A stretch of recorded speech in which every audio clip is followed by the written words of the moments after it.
Hello everyone, welcome to SSC scholars. So guys, air force XY group के लिए हम practice sets कर रहे थे और आज हम करने वाले हैं इंग्लिश का प्रैक्टिस सेट नंबर 45।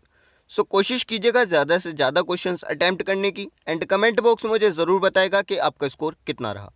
अगर आपको ये सेशन थोड़ा भी हेल्पफुल लगता है तो लाइक के साथ साथ एक शेयर ज़रूर कर दीजिएगा ताकि बाकी एस्पिरेंट्स तक भी ये प्रैक्टिस सेट पहुँच पाए, उनकी भी हम हेल्प कर पाएँ।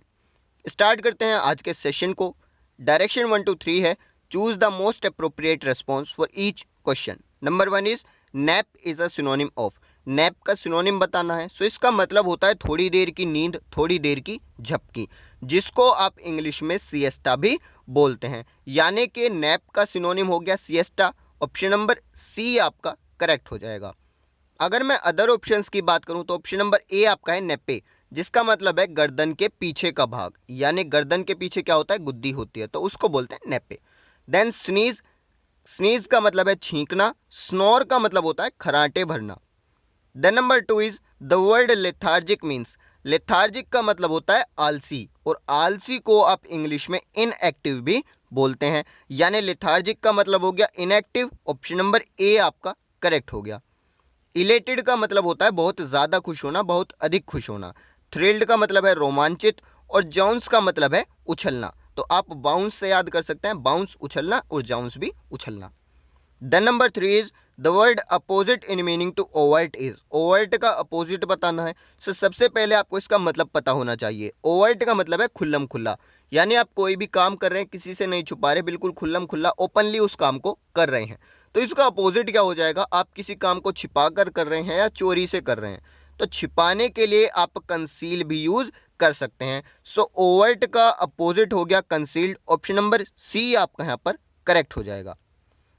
इनएक्सप्लिकेबल, इसका मतलब है जिसे एक्सप्लेन ना किया जा सके। क्लियर, पूरे वर्ड को अगर आप ध्यान से पढ़ेंगे तो इसी के अंदर आपको इसका मतलब मिल जाएगा। एम्बिगुअस का मतलब है अनक्लियर, अस्पष्ट, जो कि स्पष्ट नहीं है। मैनिफेस्ट का मतलब है क्लियर यानी स्पष्ट। यानी कि अगर मैं बात करूं एम्बिगुअस की और मैनिफेस्ट की, तो ये दोनों आपस में एक दूसरे के एंटोनिम्स हैं। देन डायरेक्शन 4 to 5 आपका है one word substitution. Number 4 is one who knows everything, यानी एक ऐसा इंसान जो कि सब कुछ जानता है, ठीक है, उसको हर चीज़ की नॉलेज है। उस इंसान को क्या बोलेंगे, उसे हम बोलते हैं ओमनीसिएंट।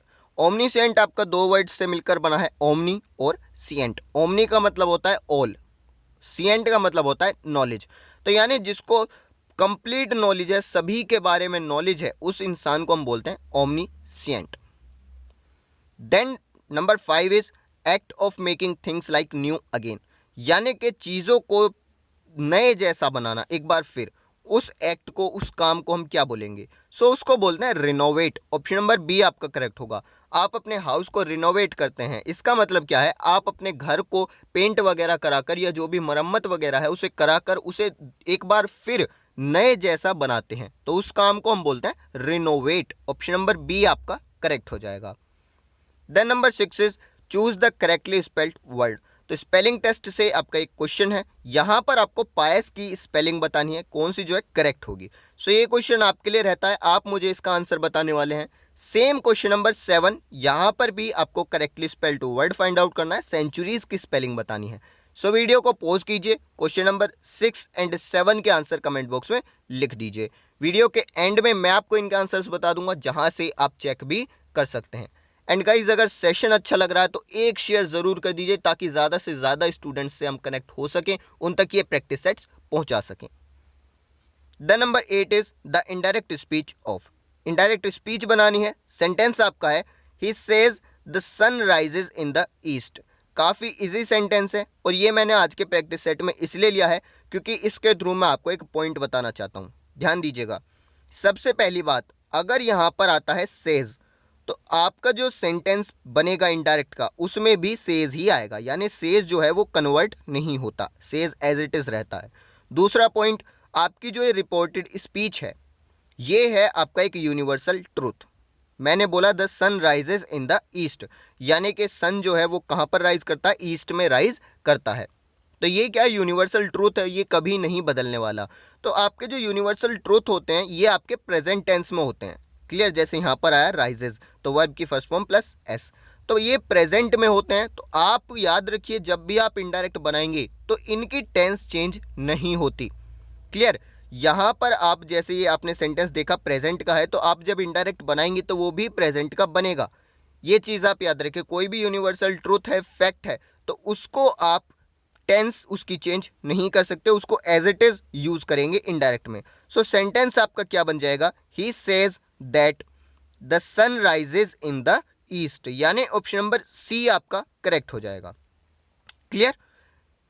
ही सेज कोमा की जगह दैट आया और बाकी सेंटेंस जो है एज इट इज आपने लिख दिया है इनडायरेक्ट स्पीच में, आपका इनडायरेक्ट स्पीच बन चुकी है। इसके बाद नंबर 9 है what does the phrase makes my mouth water mean. तो यहां पर एक फ्रेज आपको दिया गया है मेक्स माई माउथ वाटर, इसका मतलब बताना है। हिंदी में बोलते हैं मुंह में पानी आ जाना। तो मुंह में पानी आ जाने का मतलब है कि आपकी जो भूख है उसको उत्तेजित कर देना, और भूख को उत्तेजित करना उसी को इंग्लिश में बोलेंगे स्टिमुलेट्स माय एपिटाइट। एपिटाइट का मतलब क्या है, भूख, और स्टिमुलेट का मतलब है उत्तेजित करना। सो भूख को उत्तेजित करना उसी को तो बोलेंगे। आपको कोई चीज़ दिखाई गई है, मान लीजिए आपको रसगुल्ले बहुत पसंद हैं और आपके सामने वो ला के रख दिए, तो आपकी भूख को उत्तेजित किया जा रहा है, इसीलिए आपके मुंह में पानी आ गया। सो यहाँ पर आपका ऑप्शन नंबर सी करेक्ट हो जाएगा। 10 डायरेक्शन 10 to 13 आपका है sentence improvement. Number 10 is hardly had I finished cooking dinner before Rajesh arrived. तो देखिए ये क्वेश्चन है आपका कंजक्शन से। कंजक्शन के अंदर आपने एक रूल पढ़ा था, हार्डली का जो कॉम्बिनेशन है वो बनता है वैन के साथ में। यानी अगर कोई कंजक्शन यूज़ किया जा रहा है, दो सेंटेंसेस को जोड़ा जा रहा है, तो हार्डली और वैन से जोड़ा जाएगा। तो हार्डली के साथ में वैन आता है, यानी यहाँ पर भी बिफोर की जगह क्या आ जाएगा, वैन आ जाएगा। सो यहाँ पर आपका ऑप्शन नंबर ए करेक्ट हो जाएगा। Hardly had I finished cooking dinner when Rajesh arrived. Then number 11 is I have not written any letter to her since my brother has died. Same ये भी आपका conjunction से है। Conjunction के अंदर आपका यहाँ पर कंजक्शन की तरह जो काम कर रहा है वो वर्ड है आपका सिंस। सिंस यहाँ पर एज अ कंजक्शन यूज किया गया है। तो कंजक्शन क्या करते हैं, दो वर्ड्स को जोड़ते हैं। सिंस भी यही काम कर रहा है, दो वर्ड्स को जोड़ रहा है। तो याद रखिए सिंस के बाद आने वाला जो सेंटेंस होता है उसमें आपकी वर्ब की सेकंड फॉर्म यूज़ की जाती है, और सिंस से जो पहले वाला आपका सेंटेंस होता है उसमें हैज़ है प्लस वर्ब की थर्ड फॉर्म यूज़ की जाती है। यानी कि सिंस आपके दो ऐसे सेंटेंसेस को जोड़ता है।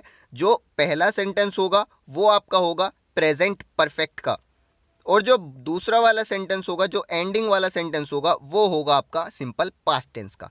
क्लियर। सिंस आपका एक कंजंक्शन है जो कि दो सेंटेंसेस को जोड़ता है। पहले सेंटेंस में आपकी वर्ब कैसे होगी, हैज है प्लस वर्ब की थर्ड फॉर्म, और दूसरे सेंटेंस की वर्ब कैसे होगी, वर्ब की सेकंड फॉर्म। सो वही चीज़ यहाँ पर ध्यान देनी है। देखिए सिंस है तो पहले वाले सेंटेंस में हैज़ हैव प्लस वर्ब की थर्ड फॉर्म आया, बिल्कुल करेक्ट है। सेकंड पार्ट अगर आप देखें तो सेकंड पार्ट है माई ब्रदर हैड डाइड, और आप जानते हैं कि सेकंड पार्ट में क्या होता है, सिंपल पास्ट का सेंटेंस, वर्ब की सेकंड फॉर्म। तो हैड डाइड की जगह क्या आ जाएगा, सिर्फ और सिर्फ डाइड, यानी ऑप्शन नंबर बी आपका करेक्ट हो जाएगा। काफ़ी इंपॉर्टेंट रूल है, आप इसको याद रख लीजिए या फिर मैं कहूँगा कहीं नोट डाउन कर लीजिए। Then number 12 is Shikha unnecessarily picked up a quarrel with Kanishka and left the party hurriedly. So यहाँ पर देखिए, यहाँ पर आपका होने वाला है option number B picked. Pickup की जगह क्या हो जाएगा, पिक्ड हो जाएगा। क्यों, क्योंकि देखिए पिक आ क्वेरल इसका मतलब होता है झगड़ा मोल लेना। तो आपकी यहाँ पर आपको ज़रूरत ही नहीं है, कोई अदर वर्ड आप इसके साथ ऐड नहीं कर सकते, क्योंकि पिक अ क्वेरल का मतलब होता है झगड़ा मोल लेना, और वही यहाँ पर सेंस निकल रहा है, तो किसी अदर वर्ड की हमें ज़रूरत ही नहीं है। Then number 13 is since 2009 there is no cyclone there. तो यहाँ पर आपको सिंस मिला है, साथ में टाइम भी दिया गया है, तो आपका सेंटेंस परफेक्ट का है। अब ऑप्शंस देखिए, क्योंकि सेंटेंस आपका प्रेजेंट परफेक्ट का भी हो सकता है, पास्ट परफेक्ट का भी हो सकता है। अगर आप ऑप्शंस देखें तो यहाँ पर आपको परफेक्ट के लिए सिर्फ और सिर्फ एक ऑप्शन अवेलेबल है, option number B has been, यानी सेंटेंस आपका प्रेजेंट परफेक्ट का बनना चाह रहा है। ऑप्शन नंबर बी आपका करेक्ट हो जाएगा। सी आपको लग रहा होगा करेक्ट, बट ये करेक्ट नहीं है, क्योंकि अगर आप सेंटेंस को पास्ट परफेक्ट का बनाना चाहते हैं तो हैड बीन होता, वर बीन नहीं होता है। क्लियर। सो यहाँ पर आपको ऑप्शन नंबर बी करेक्ट होगा। Since 2009 there has been no cyclone there. Clear. Then direction 14 to 15 आपका है fillers. Number 14 is dash of the 5 persons will appear in the court, यानी कि 5 में से या तो कोई एक या फिर कोई भी नहीं कोर्ट में अपीयर हो सकता है। ठीक है, तो यहाँ पर देखिए 2 सेंस निकल सकते हैं सेंटेंस के। 5 पर्सन है तो उनमें से कोई एक अपीयर हो सकता है, या तो ये बोलना चाह रहा है सेंटेंस, या फिर बोलना चाह रहा है कि 5 में से कोई भी नहीं अपीयर कर सकता। अब देखिए क्योंकि यहाँ पर 5 में से एक की बात की जा रही है तो यहाँ पर या तो आएगा एनी यानी कोई भी एक कर सकता है, या फिर आएगा नन यानी कोई भी अपीयर नहीं कर सकता। सो अगर आप ऑप्शंस देखें तो नन आपको अवेलेबल है नहीं, यहाँ पर एनी आपको मिला हुआ है। सो ऑप्शन नंबर ए आपका करेक्ट हो जाएगा, एनी। क्लियर। एक चीज़ याद रखिए, अगर 2 की बात होती है तो 2 के लिए आप आइदर नाइदर यूज़ करते हैं, अगर 2 से ज़्यादा की बात होती है तो आप एनी या फिर नन यूज़ करते हैं। Then number 15 is Rahul can dash the 4 candles in 1 breath, यानी कि सेंस क्या निकल रहा है, राहुल 4 मोमबत्तियों को एक सांस में बुझा सकता है, और बुझाने के लिए आप यूज़ करते हैं पुट आउट, यानी ऑप्शन नंबर ए आपका करेक्ट हो जाएगा, Rahul can put out the 4 candles in 1 breath. Put down का मतलब है दमन करना, पुट अप का मतलब है विचार के लिए प्रेजेंट करना, पुट अवे का मतलब है हत्या करना या फिर कैद करना। इसके बाद डायरेक्शन 16 to 17 आपका है active passive transformation. Number 16 is why do you waste money. एक इंटेरोगेटिव सेंटेंस है, WH फैमिली के वर्ड से स्टार्ट हुआ है और सेंटेंस है प्रेजेंट टेंस का क्योंकि डू आया है। क्लियर। सो आप पैसिव बनाएंगे, टेंस चेंज आपकी नहीं होती, सेंटेंस जो आपका बनेगा पैसिव में वो भी प्रेजेंट टेंस का बनेगा, यानी ए आपका गलत हो गया, बी आपका गलत हो गया क्योंकि इन्होंने बीन ऐड किया, और बीन किस में ऐड होता है, परफेक्ट वाले सेंटेंसेस में। सो ए गलत हो गया, बी गलत हो गया, आपका ऑप्शन नंबर सी हो सकता है। डी की अगर मैं बात करूं तो बीइंग ऐड कर दिया, यानी बीइंग कहां पर आता है, कंटिन्यूअस वाले में, तो ये भी गलत हो गया। बचा आपका ऑप्शन नंबर सी, यही आपका करेक्ट आंसर होगा। Why is money wasted by you. और आप जानते हैं देखिए इंटेरोगेटिव सेंटेंस है तो आपकी जो हेल्पिंग वर्ब है वो आपकी सब्जेक्ट से पहले आनी चाहिए, तो बिल्कुल सही तरीके से रखी हुई है। इज आपकी हेल्पिंग वर्ब है जो कि सब्जेक्ट मनी से पहले आई है। बिल्कुल क्लियर, सभी चीज़ें बिल्कुल सही हैं ऑप्शन नंबर सी के अंदर, तो ऑप्शन नंबर सी आपका आंसर हो जाएगा। इसके बाद नंबर 17 है the kids were laughing at the old lady. बहुत ही सिंपल सेंटेंस है, आपको पैसिव बनाना है। सो सबसे पहले जो इसका ऑब्जेक्ट है उसको सब्जेक्ट बनाइए, ऑब्जेक्ट है द ओल्ड लेडी, सब्जेक्ट बन गया। इसके बाद आपका जो सेंटेंस है वो किस टेंस का है, सेंटेंस है आपका देखिए वर आया है और आईएनजी फॉर्म आई है, यानी सेंटेंस आपका पास्ट कंटिन्यूअस का है। सो आपका पैसिव भी पास्ट कंटिन्यूअस का होगा। तो ओल्ड लेडी के लिए आप क्या हेल्पिंग वर्ब यूज करेंगे, वॉज, क्योंकि सिंगुलर है। इसके बाद कंटिन्यूअस है तो बीइंग भी ऐड हो जाएगा, यानी या तो ऑप्शन नंबर बी हो सकता है या फिर ऑप्शन नंबर सी हो सकता है, ए नहीं हो सकता, डी नहीं हो सकता। बी और सी में अंतर देखिए क्या है, बी में आया है लाफ्ड एट बाय और सी में आया है लाफ्ड बाय। एक चीज याद रखिए, अगर यहाँ पर आपके सेंटेंस में आ रहा है जैसे लाफिंग एट, तो एक एक वर्ड की अपनी इंपॉर्टेंस है, मैंने आपको कल के प्रैक्टिस सेट में भी बताया था। तो आप किसी भी वर्ड को ऐसे ही नहीं छोड़ सकते, आपको एक एक वर्ड जो है उसको इंपॉर्टेंस को उसकी समझना है और एक एक वर्ड को पैसिव में लाकर रखना है। सो आपका यहाँ पर ऑप्शन नंबर बी करेक्ट होगा, आप एट को नहीं छोड़ सकते। Clear. So option number B correct होगा, the old lady was being laughed at by the kids. Clear. The number 18 is form a noun from the given word. एक word आपको दिया गया है इंटेंड, अब इसकी नाउन फॉर्म आपको बनानी है। तो इंटेंड का मतलब क्या होता है, इंटेंड का मतलब होता है इरादा करना, यानी कोई काम किया जा रहा है तो ये है आपकी एक वर्ब, इंटेंड हो गई एक वर्ब। बनाना क्या है आपको, नाउन, तो नाउन हो जाएगा आपका इंटेंशन, क्योंकि इंटेंशन का मतलब होता है इरादा। तो किसी चीज़ का नाम है उसको हम बोलेंगे इंटेंशन। जैसे मैं कहूँ तुम्हारी इंटेंशन क्या है, तो क्या का जवाब यहाँ पर जो है मिलेगा। जैसे मैं कहूँ रॉन्ग इंटेंशन, तो क्या इंटेंशन है, गलत है। तो यहाँ पर इंटेंशन आपका एक नाउन हो जाएगा, ऑप्शन नंबर बी आपका यहाँ पर करेक्ट हो जाएगा। अगर मैं बात करता हूँ इंटेंशनल की, तो ये है आपका एक एडजेक्टिव, इंटेंशनली ये है आपका एक एडवर्ब। देन डायरेक्शन 19 to 20 आपका है error spotting. Number 19 is we must go and congratulate him for his brilliant success. So यहाँ पर देखिए आपका प्रेपोजिशन से एक एरर निकल के आया है, याद रखिए कॉन्ग्रेचुलेट के साथ में हमेशा अगर कोई प्रीपोजिशन आप ऐड कर रहे हैं तो वो हमेशा ऑन ऐड होगी। तो यहाँ पर फॉर की जगह क्या आना चाहिए, ऑन आना चाहिए। बी पार्ट में आपका एरर है, ऑप्शन नंबर बी आपका करेक्ट हो गया।